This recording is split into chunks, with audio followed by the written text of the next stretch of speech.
નમસ્કાર. TAT secondary મેઇન્સની તૈયારી કરતા એસ્પિરન્ટ્સ મિત્રો, સ્વાગત છે તમારું આપણી પોતાની યુટ્યુબ ચેનલ વિદ્યાસંકુલ ગુજરાતીમાં. આજે આપણે ધોરણ 9 અને 10 એની તમામ પ્રશ્ન બેંક એટલે કે બધી જ પ્રશ્ન બેંકમાંથી મેળવેલું સંપૂર્ણ વ્યાકરણ ધોરણ 9 અને ધોરણ 10નું સંપૂર્ણ વ્યાકરણ આજે જોઈશું.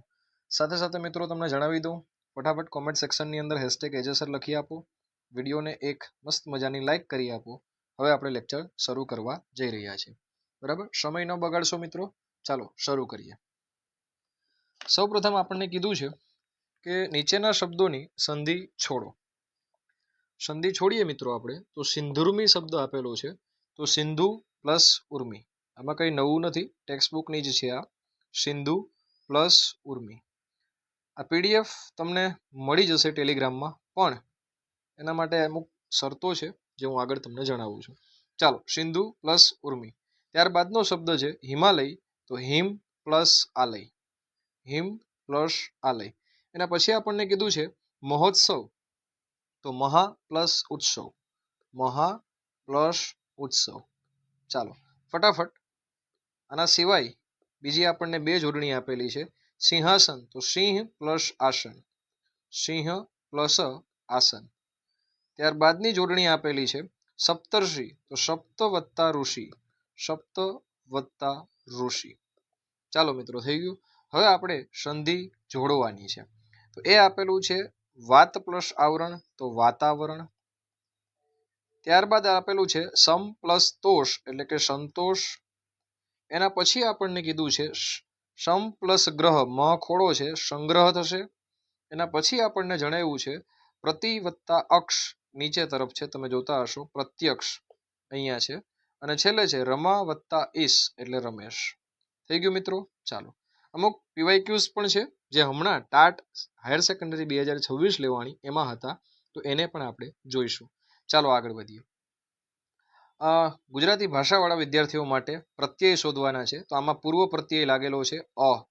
સુકુમારમાં પણ પૂર્વ પ્રત્યય લાગેલો છે શુ. સામાજિકમાં પર પ્રત્યય લાગેલો છે ઇક. અને નિરોગી જે શબ્દ છે એમાં પૂર્વ પ્રત્યય ની લાગેલો છે.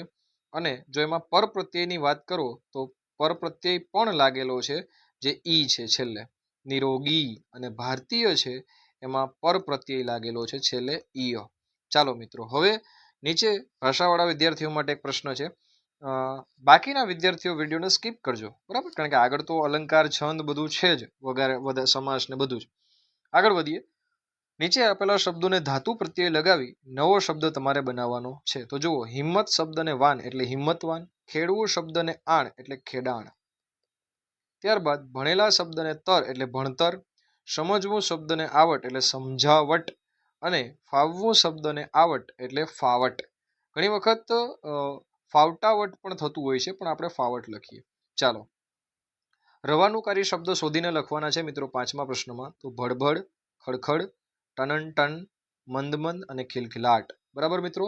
ચાલો, હવે નીચે આપેલા રૂઢિપ્રયોગોના અર્થ આપીએ. આપણે તો વાક્ય પ્રયોગ પણ હોય છે, પણ આપણે અહીંયા વાક્ય પ્રયોગ નહીં જોઈએ. બરાબર, ચાલો આપણે ખાલી રૂઢિપ્રયોગનો અર્થ આપીશું, વાક્ય પ્રયોગ તો તમે જાતે કરી શકશો. આયુ ધારા વહેવી, તો આયુ ધારા વહેવીનો મતલબ થાય જીવન, જીવન વહ્યું જવું, જીવન વહ્યું જવું, અથવા તો જીવતા રહેવું, એવું પણ કહી શકો, જીવતા રહેવું. ચાલો, એના પછી છે મહેનત લૂંટવી, તો હું બોલી જાઉં છું, બીજાની મહેનતનો અયોગ્ય ફાયદો ઉઠાવવો, બીજાની મહેનતનો, મારા હેન્ડરાઇટિંગ બહુ ખરાબ છે એટલે હું બોલું એના ઉપર ધ્યાન રાખજો, બીજાની મહેનતનો અયોગ્ય ફાયદો ઉઠાવવો, ફાયદો ઉઠાવવો. ચાલો, ત્યારબાદ ત્રીજું છે ડિંગ થઈ જવું. ડિંગ થઈ જવું એટલે આશ્ચર્યચકિત થઈ જવું, સ્તબ્ધ થઈ જવું, સ્તબ્ધ થઈ જવું. ગળે ડૂમો બાજી જવો, ગડગડા થઈ જવું, ગડગડા થઈ જવું. આનાથી પણ વધારે સહેલું લખવું હોય તો લખી શકો ગળામાંથી અવાજ ન નીકળવો, બીજું ગળામાંથી અવાજ ન નીકળવો. ચાલો, કર્મર કસવી એનો મતલબ થાય કટિબદ્ધ થવું, કટિબદ્ધ થવું. બીજો મતલબ પણ લખી શકો હિંમત ભેર તૈયાર થવું. ચાલો, એના પછી છે છડી મરવું એટલે ખૂબ ડરી જવું અથવા તો ચમકી જવું, બંને મતલબ કાઢી શકાય. ખૂબ ડરી જવું અથવા તો ચમકી જવું, બરાબર, ચમકી જવું. ચાલો થઈ ગયું મિત્રો. હવે આગળ વધીએ. શબ્દ સમૂહ માટે એક એક શબ્દ આપો. મુશ્કેલી, તૂટે, ફાટે કે ચવાય તેવું. તો આમાં મેં ચીવટ મતલબ કાઢ્યો છે.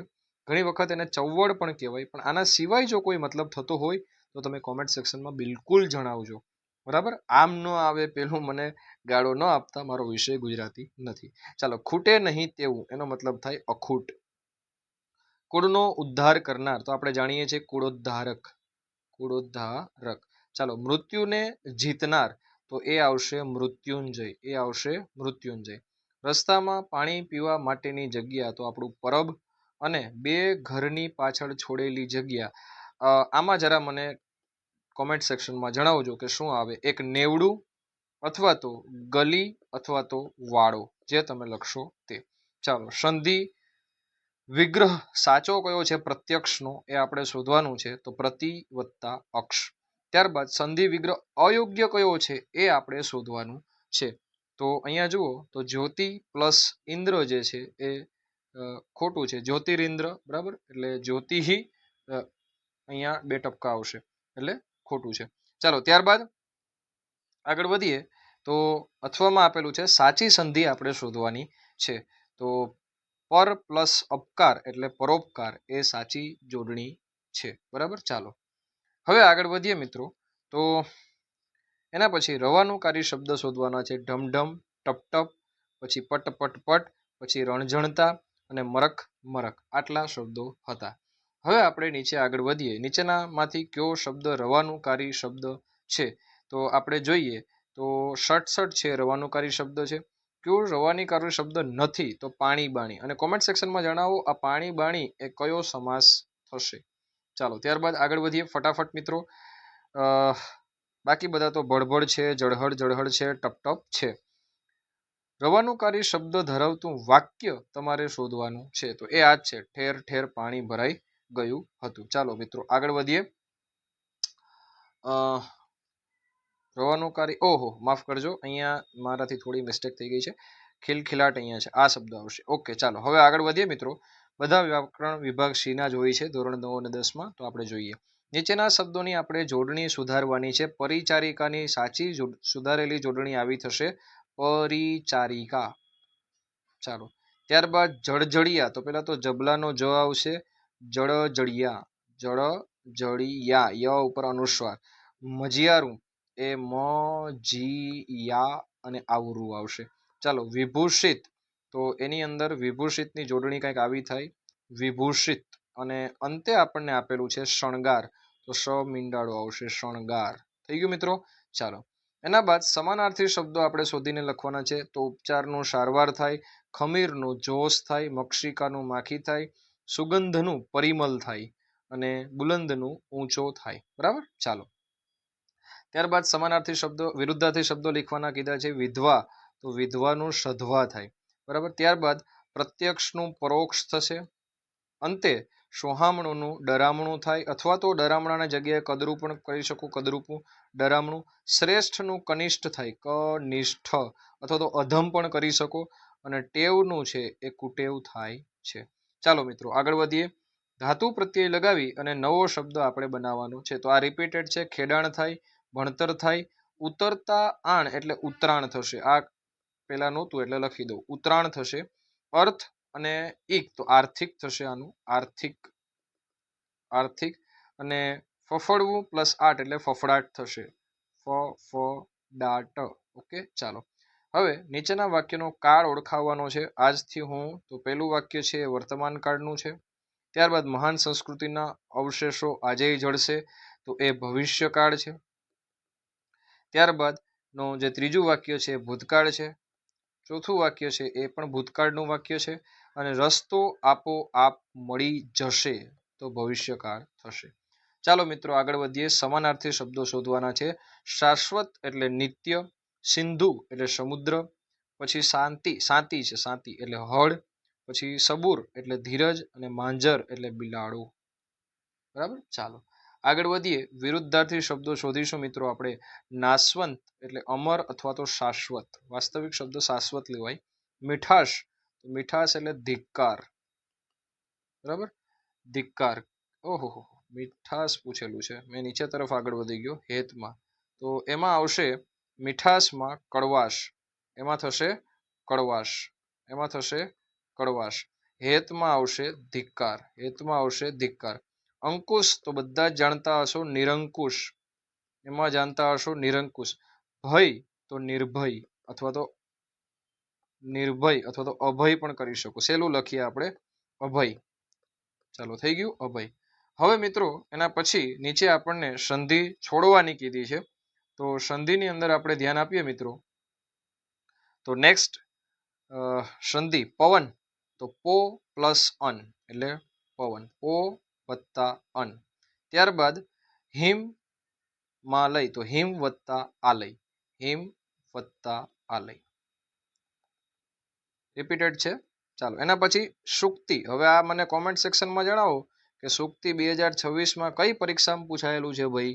હા ચાલો, તમે પેપર સોલ્વ કર્યું હશે તો તમને ખ્યાલ હશે. એ થશે શું વત્તા ઉક્તિ, શું વત્તા ઉક્તિ. ત્યારબાદ ગંગોદક, તમે સોલ્વ કરતા હશો તો આ ટેક્સ્ટબુકનું દ્વિતીય ભાષામાં જોવા મળશે. પ્રથમ ભાષામાં પણ છે ગંગા પ્લસ ઉદક. અને અંતે છે સ્વાગત, તો શું વત્તા આગત, શું વત્તા આગત. થઈ ગયું. ચાલો નેક્સ્ટ મિત્રો, મારું હેન્ડરાઇટિંગ થોડું વધારે ખરાબ છે, તમારે ખાલી હું બોલું એના ઉપર ધ્યાન આપવાનું છે. ફર્સ્ટ રમા વત્તા ઈશ, તો રમેશ થશે. આ રિપીટેડ છે મિત્રો, સિંધુ પ્લસ ઉર્મી, અને મારા ઘરનું નથી મિત્રો આ, એટલે ક્યાંક તમે એવું ન કહેતા કે રિપીટેડ પૂછ્યું છે. મેં 2026-27ની જે પ્રશ્ન બેંક છે એમાંથી આ મેળવું છે. શું વત્તા અચ્છ એટલે સ્વચ્છ થશે. ત્યારબાદ મિત્રો અહીંયા આપેલું છે વિદ્યાલય, વિદ્યા પ્લસ આલય વિદ્યાલય, અને અંતે પરીક્ષા, તો પરી વત્તા ઈક્ષા એટલે પરીક્ષા, દીર્ઘઈ આવશે. ચાલો થઈ ગયું. હવે આપણે સમાસ ઓળખાવાના છે. ચાલો આમાં ક્યાંક ક્યાંક મારાથી ભૂલો થશે, ઇવન છંદમાં પણ આવું રહી છે, તો કોમેન્ટ સેક્શનની અંદર તમારે સુધારી આપવા નમ્ર વિનંતી. ચાલો નાચ ગાન, તો નાચ અને ગાન એટલે દ્વંદ્વ સમાસ. હું અહીંયા ડાયરેક્ટ જવાબ લખું છું, બરાબર, હું અહીંયા ડાયરેક્ટ જવાબ લખું છું મિત્રો, બરાબર. ચાલો તો તમારે થોડું જોવાનું રહેશે. ચાલો મિત્રો, નાચ ગાન એટલે દ્વંદ્વ સમાસ થશે. મહાદેવ મહાન એવા દેવ કર્મધાર્ય સમાસ થશે. ગંગાજળ ગંગાનું જળ તત્પુરુષ સમાસ થશે. પગરખું, હવે આ પગરખું છે એ ઉપપદ સમાસ થાય, પગ રાખવાનું કે પગ રાખનાર, પગમાં રાખનાર, બરાબર, ઉપપદ સમાસ. વિગ્રહમાં જો ભૂલ થઈ હોય તો કોમેન્ટ સેક્શનમાં જણાવી દેજો, જેથી બીજા વિદ્યાર્થીઓને લાભ મળે. નવરાત્રી નવરાત્રીઓનો સમૂહ એટલે દ્વિગુ સમાસ. રાજકુમાર રાજાનો કુંવર તત્પુરુષ સમાસ. બીજે કે ત્રીજે દ્વંદ્વ સમાસ. અને કાદવમાં ઉગનાર ઉપપદ સમાસ, નાર નારી નારો. ચાલો ત્યારબાદ નીચે જોઈએ, ધ્વનિ ઘટકો છૂટા પાડવાના છે મિત્રો, ભાષાવાળા વિદ્યાર્થીઓ માટે પણ હું બધા છૂટા નહીં પાડી આપું મિત્રો, એકાદું પાડી આપું છું. ચાલો પ ખોડો વત્તા ઈ વત્તા ત ખોડો વત્તા આ પિતાંબરનો આ વત્તા બ ખોડો વત્તા અ, પછી ત્યારબાદ થશે અ પછી ર, અ પછી ર ખોડો અને અ, બરાબર, પિતાંબર આવું થશે. વૃંદાવન પ્રાયશ્ચિત પ્રતિજ્ઞા અને સાંભળ્યો. ચાલો આગળ વધીએ. સાચી જોડણી શોધીને લખવાની છે, તો ટિકિટ શબ્દ જે છે એની સાચી જોડણી થશે આ. કીર્તિ શબ્દ છે એની સાચી જોડણી થશે આ. ત્યારબાદ મુહૂર્ત એની સાચી જોડણી થશે મુહૂર્ત. રિસેસ શબ્દ જે છે એની સાચી જોડણી થશે રિશેષ, બરાબર. અને અંતે આપણને આપેલું છે સાંદીપની, તો ભગવાન કૃષ્ણના તો આ ગુરુ છે, એ સાંદીપનીની આ જોડણી થશે. ચાલો હવે આગળ વધીએ મિત્રો ફટાફટ. તો નીચેનામાંથી કોઈ પણ એક આપણે પ્રશ્ન પૂછવાનો છે, એટલે આપણે કીધું છે ક્રિયાવાચક સંજ્ઞા આપણે ઓળખાવાની છે. તો અહીંયા તાડન છે, કઈ સંજ્ઞા જુદી પડે છે એ આપણે જણાવવાનું છે અહીંયા. તો બીજું જે છે એમાં ભારા એ જુદું પડે છે. વ્યક્તિવાચક સંજ્ઞા એ ગુજરાત, તો સમિતિ એટલે સમૂહવાચક સંજ્ઞા, બરાબર. આ ભાષાવાળા વિદ્યાર્થીઓ માટે છે, એટલે એમણે ખાસ ધ્યાન આપવું. ત્યારબાદ ભાવવાચક સંજ્ઞા તેમજ વ્યક્તિવાચક સંજ્ઞા બંને સંજ્ઞા સહિતનું ઉદાહરણ આપેલ વિકલ્પમાંથી તમારે શોધવાનું છે. તો એ જે આપણો ચોથો પ્રશ્ન છે એ આવશે ક, બરાબર. ચાલો નીચેનામાંથી કઈ સંજ્ઞા જુદી પડે છે, તો અમૃત સંજ્ઞા જુદી પડે છે, કારણ કે એ દ્રવ્યવાચક છે, બાકીની બધી ભાવવાચક છે એટલા માટે. ચાલો હવે આગળ વધીએ. માગ્યા પ્રમાણે ઉત્તર લખવાના છે. અહીંયા આપણે એક ફકરો પૂરો કરવાનો છે. હું ફટાફટ કરી દઉં છું. પપ્પા શું કરે છે? ભાષાવાળા વિદ્યાર્થીઓ માટે મજા પડે તેવી રીતે ભણાવીશ. તેવી રીતે ભણાવીશ. તેવી રીતે ભણાવીશ. ત્યારબાદ બસમાં ખાસ મિત્ર જોડે જ બેઠો હતો અને છેલ્લી ખાલી જગ્યામાં આવશે પર્વત ચડ્યા. ચાલો ઓકે, હવે આગળ વધીએ છીએ. આ થઈ ગયું બધું એના માટે. હવે તર લગાવી, ઉપ લગાવી અને ઈઓ લગાવીને ચાર શબ્દો બનાવવાના છે. ભણતર, ગણતર, ચણતર, વળતર. ઉપ લગાવીને આપણે બનાવી શકીએ ઉપનામ, ઉપચાર, ઉપગ્રહ, ઉપવન. ઈઓ લગાવીને બનાવી શકે સામળીઓ, રૂપિયો, રસિયો, ચોટલીઓ, બળીઓ વગેરે વગેરે. ચાલો હવે આગળ વધીએ. પ્રત્યયને આધારે કયો શબ્દ અલગ પડે છે એ જણાવવાનું છે. તો અહીંયા અભ્યાસ શબ્દ અલગ પડે છે, બીજાની અંદર ઉદ્ધમ શબ્દ અલગ પડે છે. બરાબર, ચાલો હવે આગળ વધીએ. નેક્સ્ટ આપણે સમાસ તરફ. હળધર, તો હળને ધારણ કરનાર, ઉપપદ સમાસ. મોર પીંછ, મોરનું પીછું, તત્પુરુષ સમાસ. ત્યારબાદ જાડા ઝાખરા, જાડા કે ઝાખરા, જાડા અને ઝાખરા, દ્વંદ્વ સમાસ. મધ મીઠું, મધ જેવું મીઠું, કર્મધારય સમાસ.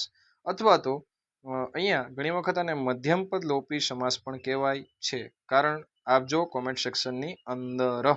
ચાલો આગળ વધીએ. ત્રિદેવ, ત્રિદેવ છે ત્રણ દેવોનો સમૂહ એટલે દ્વિગુ સમાસ. ચાલો પંકજ રિપીટેડ છે, કાદવમાં ઉગનાર. મન ગમતું, મનને ગમતું, તત્પુરુષ સમાસ. મા બાપ, મા અને બાપ એટલે દ્વંદ્વ સમાસ. ત્યારબાદ સપ્તર્ષિ, સાત ઋષિઓનો સમૂહ એટલે દ્વિગુ સમાસ. નરસિંહ, નર સિંહ જેવો નર એટલે કર્મધારય સમાસ. ઓકે, ચાલો દ્વિગુ સમાસનું ઉદાહરણ કયું નથી તો જણાવજો.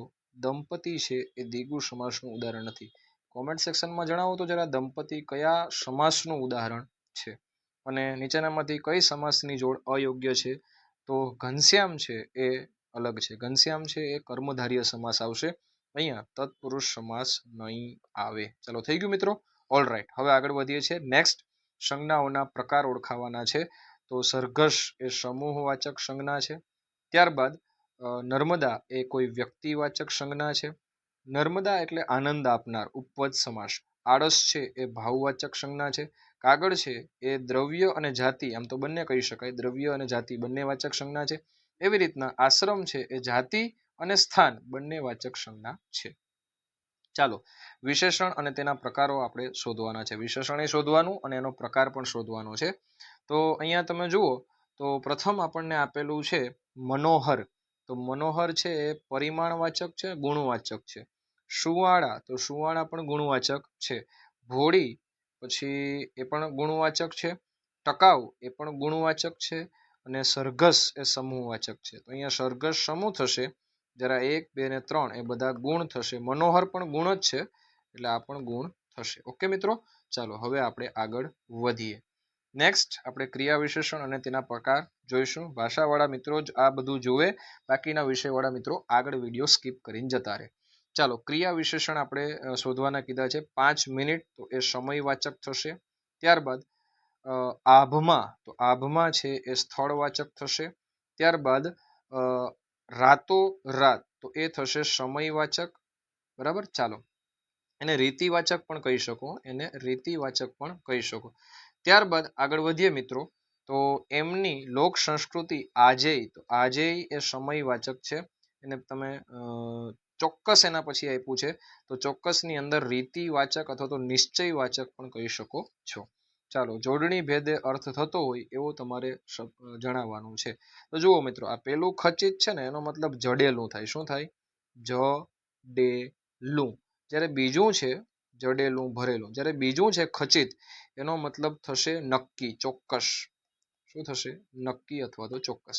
ચાલો આ સૂર છે ને, પ્રથમ જે સૂર આપેલું છે એનો મતલબ અવાજ થાય. જ્યારે બીજો જે સૂર આપેલો છે એનો મતલબ દેવ થાય. આ જે પ્રથમ કૂંચી આપેલું છે એ પ્રથમ કૂંચીનો મતલબ ચાવી થાય, તાળાવાળી ચાવી. જ્યારે બીજું જે કૂંચી આપેલું છે એનો મતલબ ગલી અથવા મહોલ્લો થાય. ત્યારબાદ પ્રથમ જે સંઘ આપેલો છે એ સંઘનો મતલબ સાથ થાય. જ્યારે બીજો જે સંઘ આપેલું છે તો એ સંઘનો મતલબ તો સમૂહ થાય છે. ઓકે, ચાલો ત્યારબાદ જે સાજ આપેલું છે આ સાજનો મતલબ શણગાર શોભત માફ કરજો શણગાર જ થાય. ઓકે માફ કરજો શણગાર જ થાય. જ્યારે આ બીજું જે સાંજ આપેલું છે એ તો સંધ્યાકાળ થાય. એ તો સંધ્યાકાળ થાય. ઓકે ચાલો હવે આગળ વધીએ. શબ્દ સમૂહ માટે એક એક શબ્દ આપો. આંખને ગમી જાય તેવું તો એને મનોહર પણ કહેવાય. એને બીજા શબ્દોમાં નયન રમ્ય પણ કહેવાય. નયન રમ્ય નયન ગમ્ય. ચાલો પૃથ્વી અને આકાશ જ્યાં ભેગા થતા હોય આ ઘીસેલું પીટેલું ઉદાહરણ છે. કેટલી વખત રિપીટેડ થયું છે ક્ષિતિજ. શબને સ્મશાનમાં લઈ જનારા વ્યક્તિઓને ડાઘુ કહેવાય. ડાઘુઓ અથવા તો એને કાંધીઓ પણ કહેવાય. શું કહેવાય? કાંધીઓ પણ કહેવાય. ટેક્સ્ટબુકમાં ડાઘુ શબ્દ છે. ચોમાસાના 4 મહિનાનો જે સમયગાળો છે એને ચાતુર્માસ તરીકે ઓળખવામાં આવે છે અને 3 કલાકનો સમય છે અને પ્રહર કહેવાય. ચાલો કહેવતના અર્થ આપીએ મિત્રો આપણે. પાણી પહેલા પાળ બાંધવી તે. હવે લખવાને બદલે હું બોલી જાઉં છું. મુશ્કેલી આવે તે પહેલા ઉપાય કરવો. મુશ્કેલી આવે તે પહેલા ઉપાય કરવો. મોરના ઈંડા ચિતરવા ન પડે તો હોશિયાર મા બાપના સંતાનોમાં સંસ્કાર આપોઆપ આવે છે. ત્યારબાદ અધૂરો ઘડો છલકાય ઘણો. અલ્પજ્ઞાની માણસ વધુ દેખાવ કરે છે. ત્યારબાદ પાકે ઘડે કાંઠા ન ચડે તો એનો મતલબ થાય યોગ્ય સમયે જ સંસ્કાર કે કેળવણી આપી શકાય. ઉંમર વીત્યા પછી નહીં.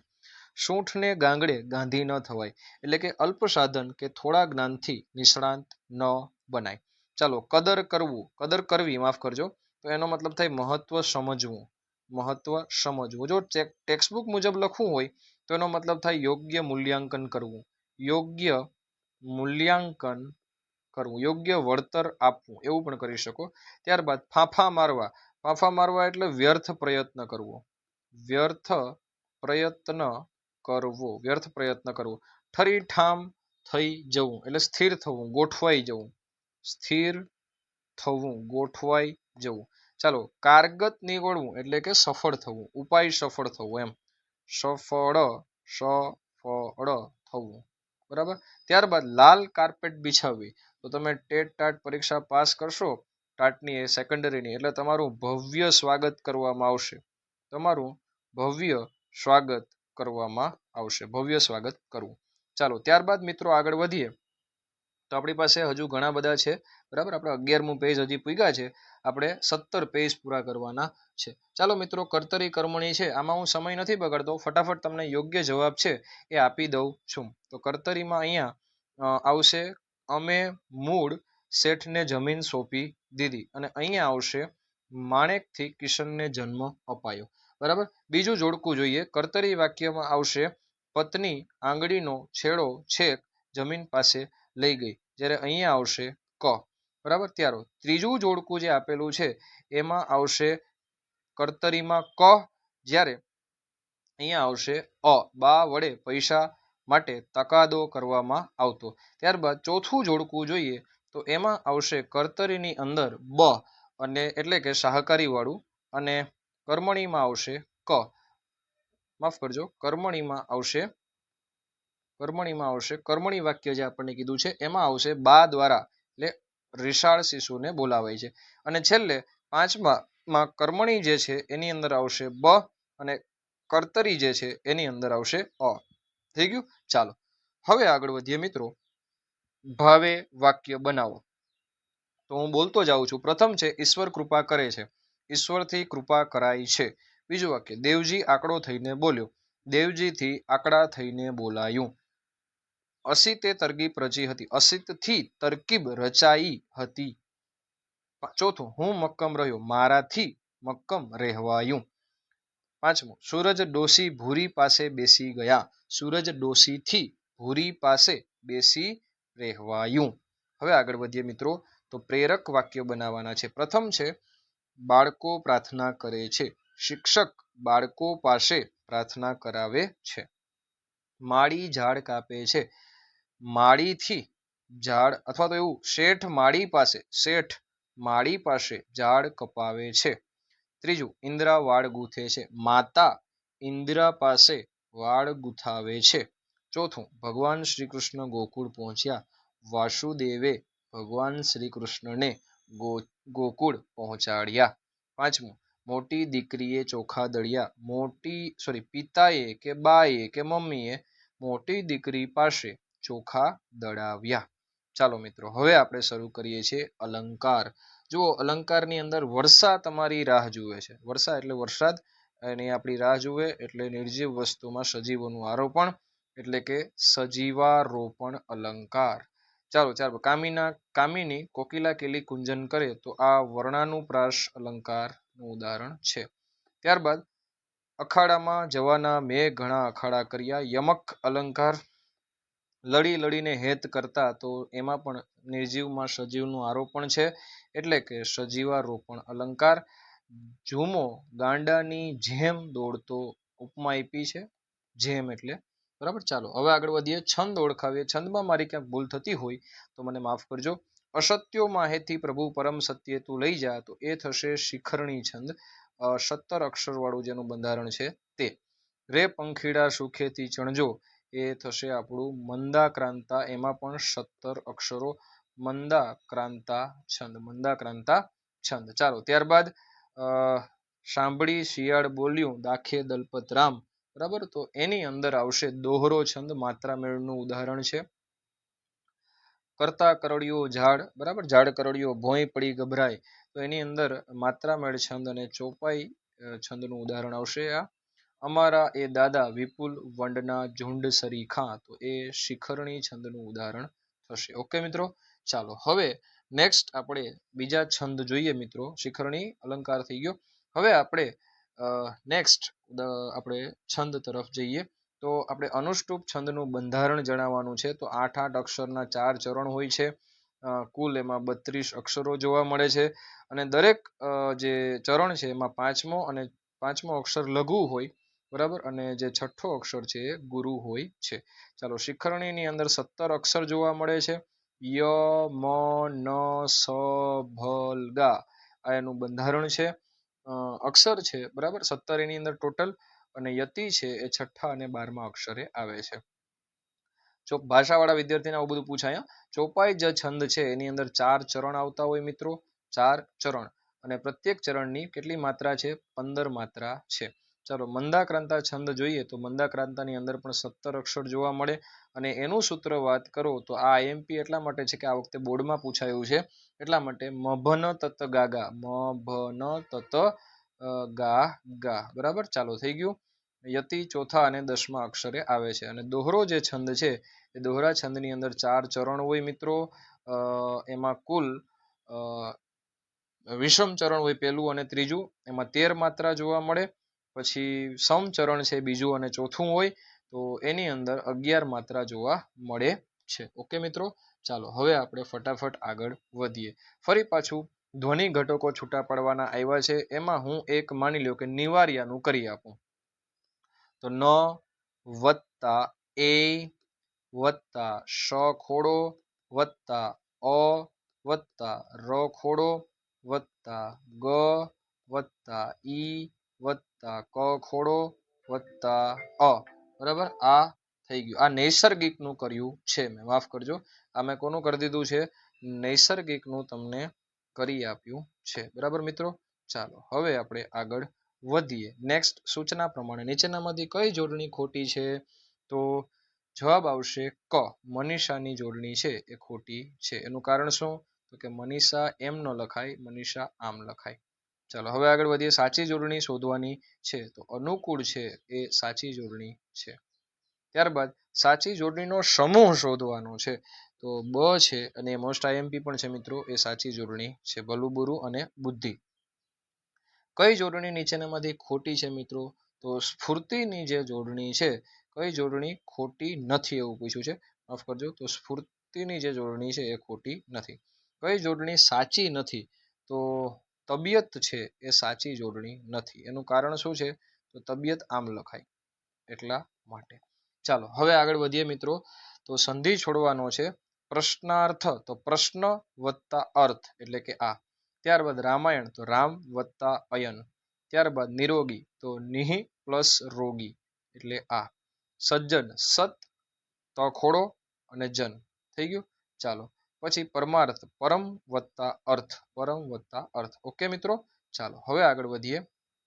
નેક્સ્ટ તરફ હજુ આપણે પેજ નંબર 14 પહોંચ્યા છીએ. હજુ 3 પેજ આના સિવાયના બાકી છે. ચાલો, દ્વંદ્વ સમાસનું ઉદાહરણ. મિત્રો બાકી હોય તો એક વખત લાઈક કરી દેજો વિડીયોને અને કોમેન્ટ સેક્શનની અંદર લાઈક અને કોમેન્ટ એજેસર કરી આપજો. ચાલો, હેશટેગ એજેસર. દ્વંદ્વ સમાસનું ઉદાહરણ કયું છે? તો દ્વંદ્વ સમાસનું ઉદાહરણ છે લાજ અને મર્યાદા. હૃદય રોગ, હૃદયનો રોગ એટલે કે તત્પુરુષ સમાસ. કયો વિકલ્પ ખોટો છે એ આપણે જોવાનું છે. તો એ આપ્યો છે બ એટલે કે પરમેશ્વર બહુવ્રીહી સમાસ. આ ખોટું છે. શું કામ? તો એમાં કોમેન્ટ સેક્શનની અંદર તમારે જણાવવાનું છે કે આ કર્મધાર્ય સમાસ આવે છે. એ તો મને ખ્યાલ છે, પણ કોમેન્ટ સેક્શનની અંદર એનો વિગ્રહ જણાવજો. ઓકે, ચાલો. ત્યારબાદ નીચેનામાંથી કયું સામાસિક છે એ જુદું પડે છે? તો શશીવદની જુદું પડે છે.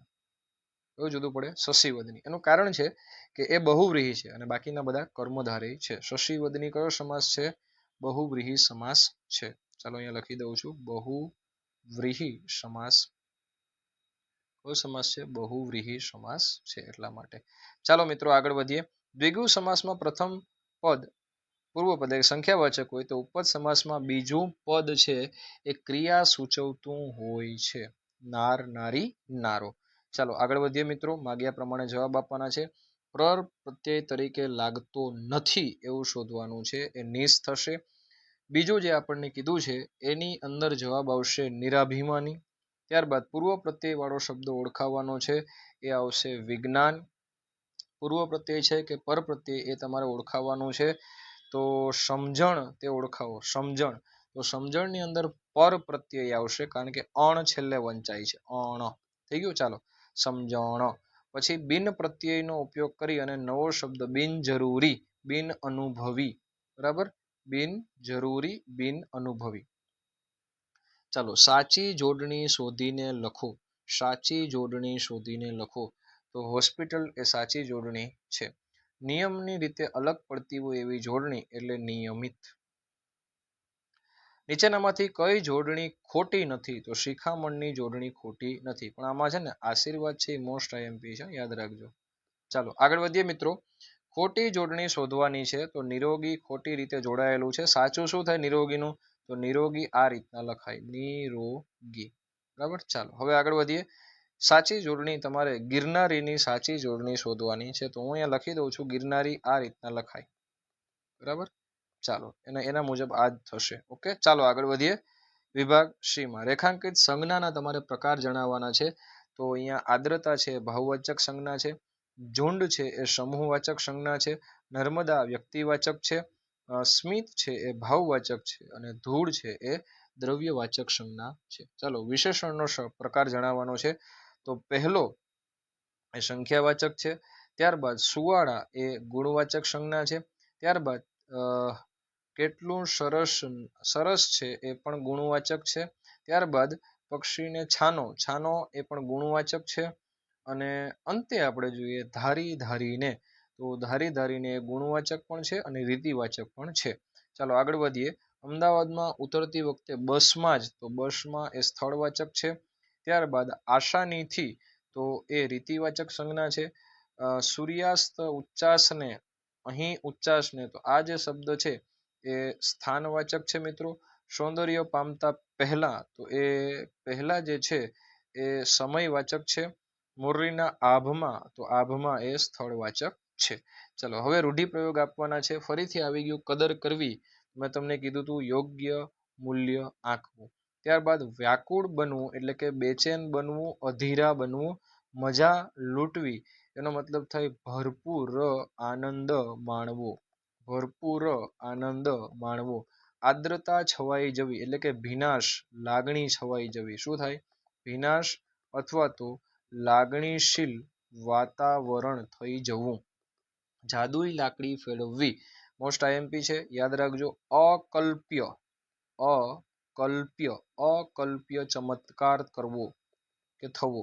ચમત્કાર થવો, અકલ્પ્ય ચમત્કાર થવો, કરવો. ચાલો ત્યારબાદ જો અહીંયા ફેરવવી એવું લખ્યું છે ને એટલે કરવું એવું લખીએ. ચલો ત્યારબાદ રેખાંકિત શબ્દના સંજ્ઞાના પ્રકાર તમારે ઓળખાવવાના છે. બરાબર.